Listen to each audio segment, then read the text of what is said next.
Let's get on Roger Federer for a moment. Rod Laver, his idol, is in the royal box today, and he was asked, is this Federer's best chance? Of course, he said yes. Like we all know, this surface, the bounce of the ball, Federer loves it here. But he said his serve, Jason, will give him the best chance. Well, first and foremost, I'm never going to argue with the great Roger because Smart man. Is a sackable offence, especially at the All England Club. Instant loss of membership privileges. You're out of here. So it doesn't matter what he says, I'm in 100% agreement. But fortunately, he's absolutely right because Federer has served incredibly well so far in the tournament. And here's my take on why that is.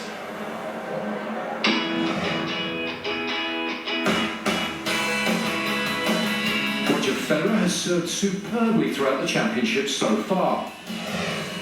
He's made 65% of his first serves, which is a very fine benchmark, and won a whopping 85% of those points. And even when he's been down to his second serve, he's still winning 67% of those points. So no wonder he's only dropped one service game so far. But what makes his serve so good? Well, the pace is decent, but certainly nothing out of the ordinary. But his disguise is phenomenal. This graphic illustrates all of his first serve ball tosses here at Wimbledon. And there's very little spread because he controls the toss beautifully.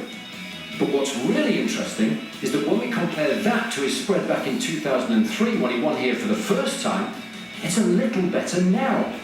And that's one of the fundamental reasons he's currently posting such good numbers here.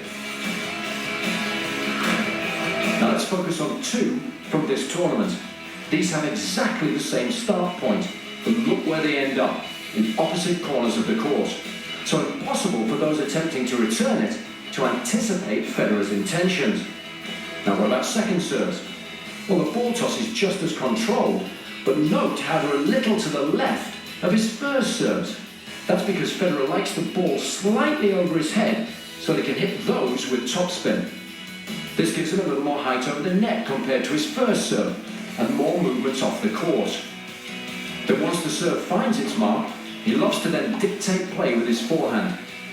74% of his first shots so far have been forehands, and that makes a very effective two-shot combo. Technically, it's absolutely superb, and it's also a very heavy shot. On average, he hits with more spin than Murray and uses that shot more frequently to dictate play. If Federer continues to serve well, and he's allowed to dominate thereafter with his favourite forehand, that will give him the best possible chance of another shot at the title. Very interesting. It is, isn't it? And what's fascinating as well is we talked a lot about the conditions of the court here, and especially you and I, we had this conversation, that he's got to serve well and he's got to play aggressive tennis if he's going to have a chance of beating Murray and then win the tournament. But we looked there at his ball toss in 2003, and if the conditions were the same now as they were then, he'd have a much greater chance of beating the likes of Murray and Djokovic. The courts are so much slower, so much firmer, the ball bounces so much higher, like his second serve kick serve. But of course that plays right into Murray and Djokovic's hands, so the chances of him winning the tournament get slimmer every year. Yeah, it gets a little bit easier for the returner to see it a little bit better. And it's amazing though, the toss, when he throws it behind him, you think he's going to kick it, but he can still slice it. Yep. So you can't really guess which way he's going to go. But to me, it's about the follow-up, how he's going to play with the forehand afterwards. And Murray, I think the key shot for him will be the backhand down the line. Two best 6-1 servers ever, Federer and Sampras. Fed better in the ad, Sampras better in the deuce, but you're going to see a more aggressive Andy Murray. He's going to beat him with offense. He always tries to beat him with his legs and defense. Watch for him try to break down the backhand cross and hit the forehand big. He's got to beat him with offense today. If he doesn't, he's not going to win.